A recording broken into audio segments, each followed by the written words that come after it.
विश्व रंग एक ऐसा जलसा जिसमें अनेक शख्सियतें अपनी रंगो महक के साथ दस्तक देती रही हैं। कुछ ऐसी शख्सियतें विश्व रंग का हिस्सा बनी। एक दोस्ताना पैगाम उन्होंने हमारे बीच मौजूद होकर दिया। फिल्मी दुनिया की कुछ ऐसी ही शख्सियतें हमारे साथ विश्व रंग परिवार का हिस्सा बनी। इनमें शामिल रहे रजत कपूर, विनय पाठक, पीयूष मिश्रा, तिग्मांशु धूलिया और रघुवीर यादव। और इन सब के बीच अपनी स्वर माधुरी के साथ दस्तक देती रहीं सुप्रसिद्ध लोक गायिका सुश्री मालिनी अवस्थी।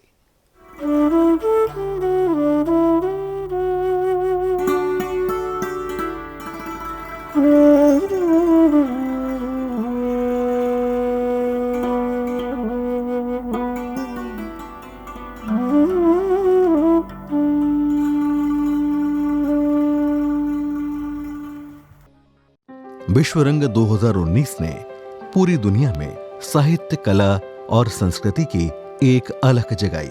वहीं दूसरी ओर सामाजिक सरोकारों को सहेजने में भी अहम भूमिका निभाई। ज्ञान विज्ञान की मशाल थामे पुस्तक यात्रा देश के कई अंचलों में गई।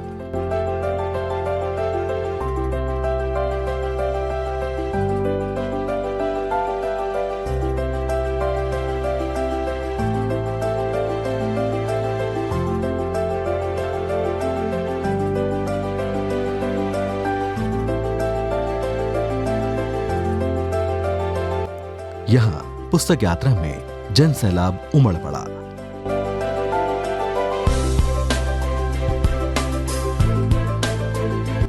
पुस्तक यात्रा में लोगों को पढ़ने पढ़ाने का संदेश देने के लिए विश्व रंग में कई फिल्मी हस्तियां पधारी।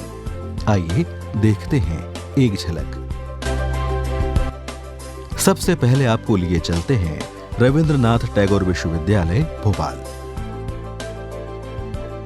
यहां पर पुस्तक यात्रा का शुभारंभ करते हुए रजत कपूर ने कहा, First of all, thank you very much for having me here. And I'm absolutely humbled to be here. जो आप लोग कर रहे हैं, जो मैं देख रहा हूँ और जो मैं सुन रहा हूँ, जो आप लोगों ने अचीव किया है, जो आप लोग कर रहे हैं, I mean really hats off. Thank you very much for having me. रास्ता जो भी आप चुनेंगे, जो भी आपके लिए सही रास्ता होगा, वही आपका रास्ता है। But the only thing is, if you're not mad about it, don't do it. If there is no real passion for it, then don't do it. Very good.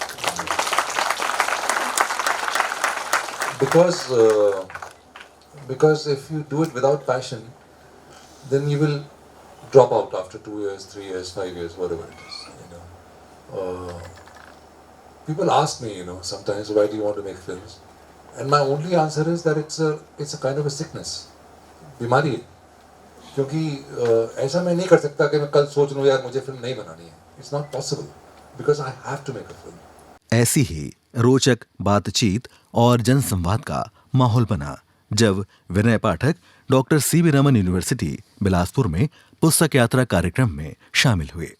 तो मेरा ये मानना है कि whatever is it that you do, आप जो भी करें, जो भी आपका प्रोफेशन हो, जो भी पेशा हो, लेकिन उसमें ईमानदारी जो है, मुझे लगता है honesty is the most important and the most crucial ingredient in your success. चाहे छोटी फिल्में हो या बड़ी फिल्में हो, मैंने 2-3 कमर्शियल फिल्में भी की हैं। मेरे लिए कहानी का सशक्त होना बहुत जरूरी है, कहानी का रोचक होना बहुत जरूरी है। और फिल्मों में क्या होता है कि कहानी अच्छी होने के बावजूद उसको पटकथा संवाद फॉर्मेट में कैसे लिखा गया है, वो सबसे ज्यादा मायने रखता है। तो अगर मुझे स्क्रिप्ट पसंद नहीं आती है, चाहे वो प्रेमचंद की किसी कहानी पर आधारित हो, अगर स्क्रिप्ट बहुत लचीली है तो उस फिल्म में दम नहीं है मेरे लिए।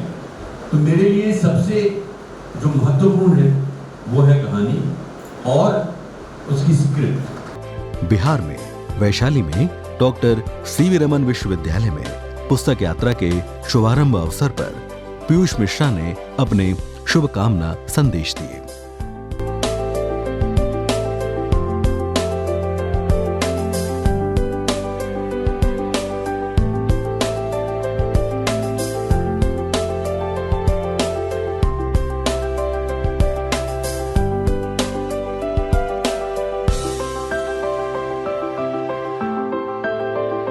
आईसेक्ट विश्वविद्यालय हजारीबाग में तिग्मांशु धूलिया ने हरी झंडी दिखाकर पुस्तक यात्रा का शुभारंभ किया। जो भी आप लोगों का एंडेवर है जो है बहुत ही अच्छा है, बहुत ही नेक काम है। ये किताबें जाएंगी, छोटे शहरों में जाएंगी, छोटे स्कूलों में जाएंगी। बच्चों जिस तरह की मैंने किताबें बाहर देखी तो लग रहा है कि छोटे बच्चों के लिए ये किताबें ज़्यादा है, जो भी सेकेंड थर्ड स्टैंडर्ड के बच्चे हैं। तो अलग अलग विषयों पर मैंने किताबें देखी, वो साइंस की भी थी और कुछ कहानी फिक्शन की थी, प्रेमचंद की भी थी। बहुत अच्छी बात है। तो इसमें कोई दो राय नहीं कि इससे ज़्यादा नेक काम पढ़ाना वो किसी भी तरह से किया जाए, इससे बड़ा काम हो ही नहीं सकता। लेकिन यही है, सामने देखो और घबराओ नहीं, किसी से कभी नहीं घबराना, सच्चे रहो, ईमानदार रहो, देखो इंसान अच्छे हो तो सब कुछ हो जाएगा। ऐसा ही शुभारंभ और समापन का समा बंधा जब खंडवा में रघुवीर यादव ने पुस्तक यात्रा को हरी झंडी दिखाई। क्योंकि हर शख्स में, हर बच्चे में खूबी तो होती है, तो वो अगर उस खूबी को लेके, जो उसमें खूबियां हैं, अगर उनको लेके वो आगे चलेगा तो हमेशा कामयाबी तो उसको मिलनी है। तो ये होता ये है कि बच्चा करना कुछ चाहता है, माँ बाप करवाते कुछ और, वो पड़ोसियों के हिसाब से चलते हैं कि वो देखो वो फलाने का बच्चा ये हो गया, चलो तुम ये हो जा, तुम ये हो जा, बच्चे भटक जाते हैं। तो बच्चों को मैं नहीं चाहता कि बच्चों से यही कहना चाहूँ कि बात भटके ना, जो आप करना चाहते हैं। बस ये है कि ऐसा काम ना करें जो आप दूसरे को तकलीफ दें या उससे आपको तकलीफ मिले। वहीं समापन सत्र में प्रख्यात लोक गायिका मालिनी अवस्थी ने अपनी खनकती आवाज में भोजपुरी अंचल के सुर को साधा। आइए देखते हैं और सुनते हैं मालिनी अवस्थी की ये विशेष प्रस्तुति। गणपति ये कह करके गए हैं कि अभी कुछ दिन रुको, पितरों का स्मरण करो, माँ आने वाली। इसलिए नवरात्र में माँ को समर्पित एक गीत से कार्यक्रम प्रारंभ करें। और मैं हृदय से कृतज्ञता ज्ञापित करना चाहती हूँ हमारे साथ हारमोनियम पर तबले पे जिन्होंने 15 बरस पहले, प्रणाम करती हूँ आपको भैया को।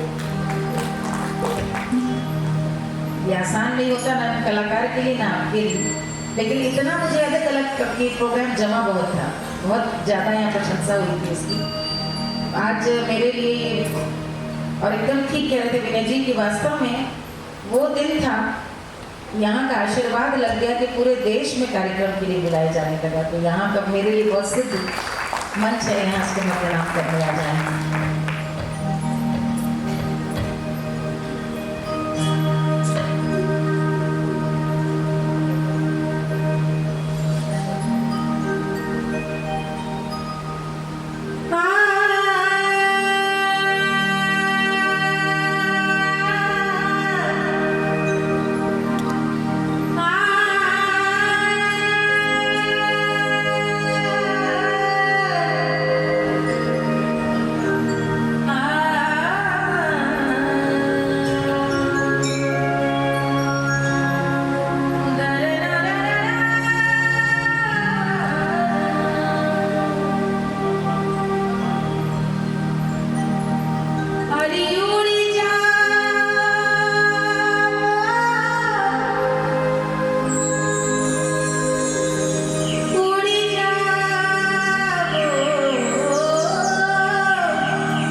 पूरी धुन, वॉइस, मेरी वॉइस है।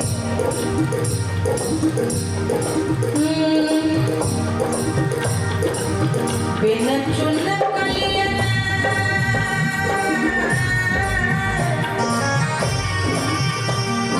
बिन चुन कलियन,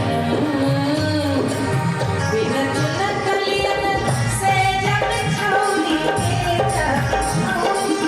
से जब छौरी, बिन चुन कलियन से जब छौरी उड़ी जाने सोना गंगा माई उड़ी जाने सोना गंगा मनाई लाउदी मनाई लाउदी मेरे को मनाई लाउदी उड़ी जाने सोना गंगा मनाई लाउदी उड़ी जाने सोना गंगा मनाई लाउदी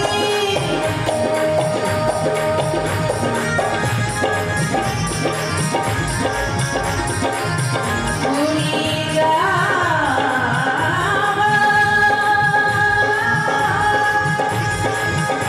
अरे सुगना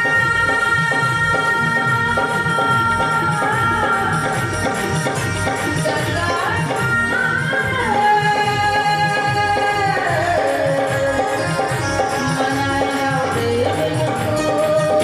मनाई लाउदी मनाई अरे ललना वही सन सोन तिरिया गोद एक बालक बीनू हो। घरों में औरतें गाती हैं ये ललना वही सन, अरे जरा बजाओ तो कैसे घर में ढोलक बजती है, अपना स्टाइल नहीं है।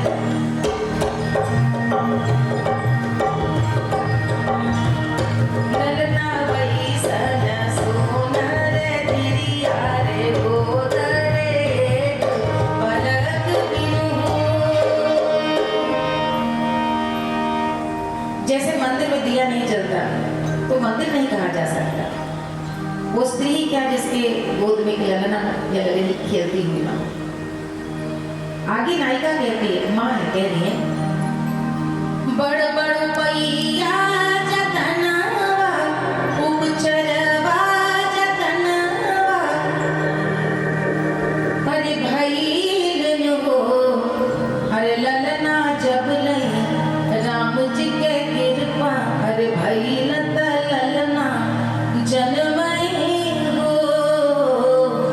बड़े उपाय कर लिए, बड़े उपचार कर लिए, संतान का जन्म नहीं हुआ। हुई है वही जो राम रच रखा के तर्ज पे जब राम की इच्छा हुई तब संतान का जन्म हुआ। बहुत लंबा सोहर है, इसके अंतिम बंद आपको सुना रही हूँ ये समझने के लिए कि शिशु के जन्म के लिए माँ की क्या साध है। बच्चे का जन्म हो गया, पुतवा को देबो मैं देसावा किसे हुआ में, पुतवा को देबो मैं देसावा किसे हुआ में, देसावा किसे हुआ में हो। अपने बेटे को देश की सेवा में दो। अरे पुतवा को देबो मैं देसावा किसे हुआ में, देसावा किसे हुआ में हो। अरे ललना बाढ़ हुई है देसवा के काम हुई है, जन्म हमार सुफल हुई है वो। के ललना बाढ़ हुई है देसवा के काम हुई है, जन्म हमार सुफल हुई है। मेरा बेटा बड़ा हुआ और यदि देश के काम आ सका तब तो इसको जन्म देने में अपना जन्म सफल और सार्थक माना। ये इसका किसी राष्ट्रवाद से लेना देना नहीं, जो आजकल चला हुआ है हाइपर नेशनलिज्म है। ये उनको सुनाने वाली चीज जो कहते हैं देश के टुकड़े होंगे न जाते। भारत की माँ संतति का जन्म के पीछे प्रयोजन क्या है? देश के काम आने का मतलब पेड़ लगवाना भी देश का काम, बांध बनवाना भी देश का काम, किसान बनकर खेत जोतना ये भी देश का काम। ऐसे ऐसे सोहर, कौन मानेगा कि शिक्षित नहीं। थोड़ा सा समय लेने चुकी विश्वविद्यालय, एक और सोहर बता रही हूँ। अरे छापक बेड़ा छियुलिया का पतवा ना गई बर हो राम तेरी तर ठाड़ी हरनिया का पानी बीनू अनि बनी हो। ढाक का पेड़ है और ढाक के पेड़ के नीचे बड़ी अनमनी से दुखी सी हिरनी खड़ी।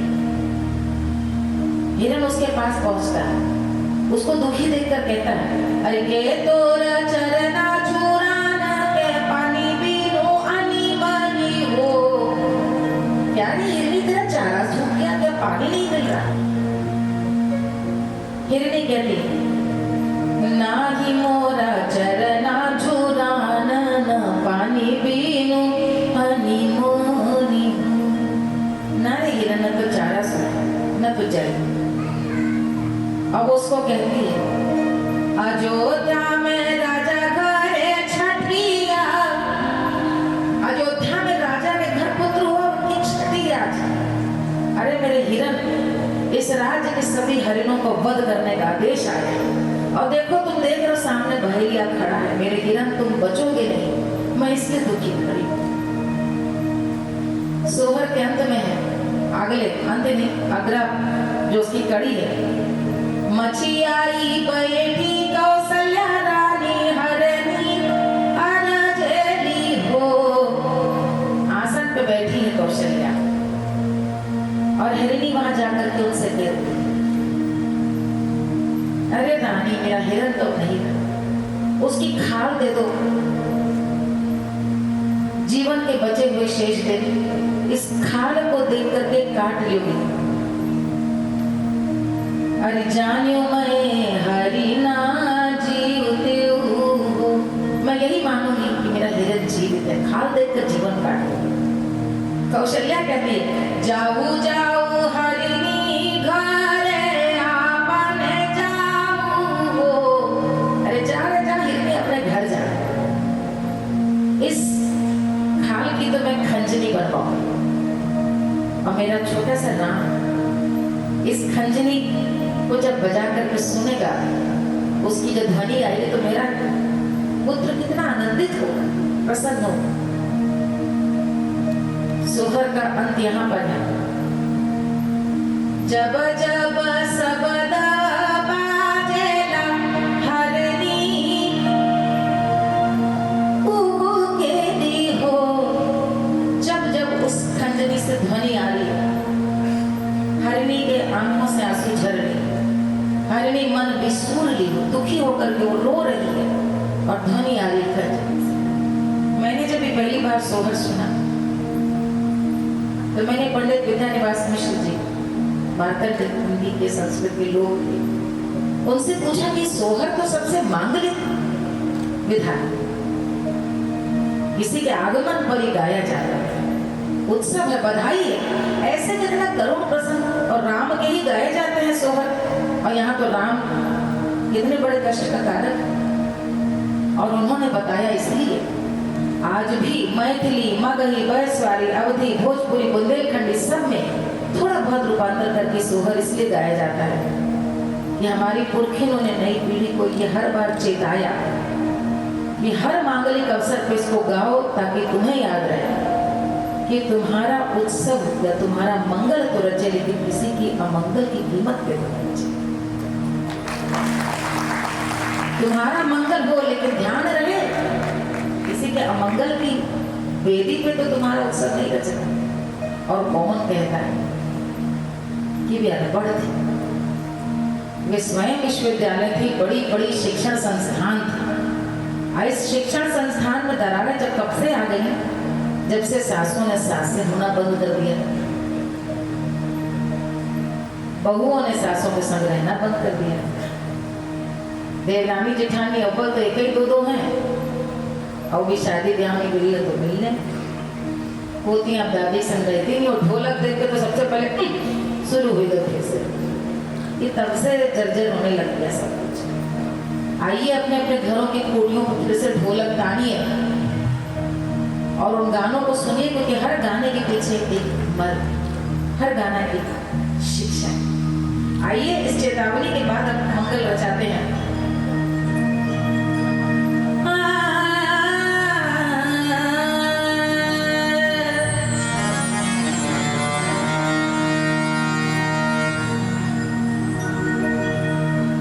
आज राजा दशरथ जी के घरवा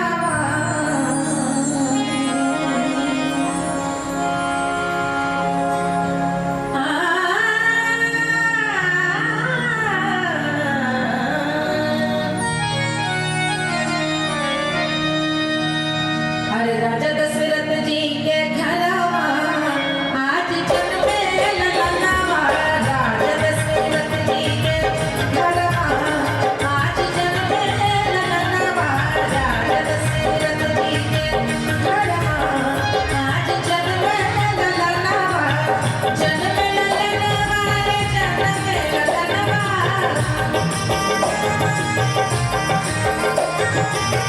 जन्मे ललनवा रे जन्मे ललनवा। राजा दशरथ जी के घरवा आज जन्मे ललनवा। राजा दशरथ जी के घरवा आज जन्मे ललनवा।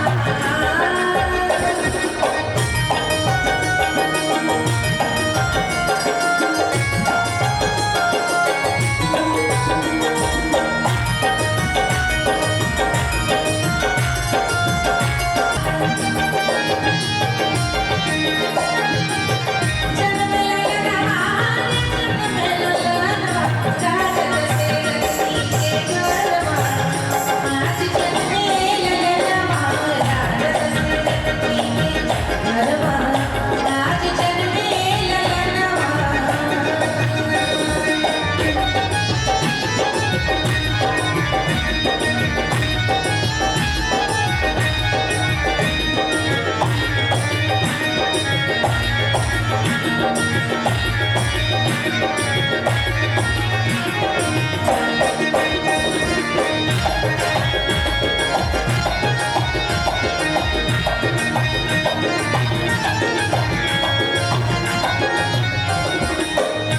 रानी कौसल्या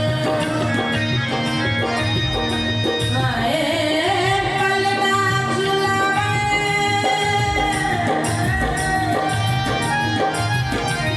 अजी पलना झुलावे, पलना झुलावे। रानी कौसल्या पलना झुलावे। जुग जुग जीवे ललनवा आज जन्मे ललनवा। जुग जुग जीवे ललनवा आज जन्मे ललनवा। राजा दशरथ जी के घरवा आज जन्मे ललनवा।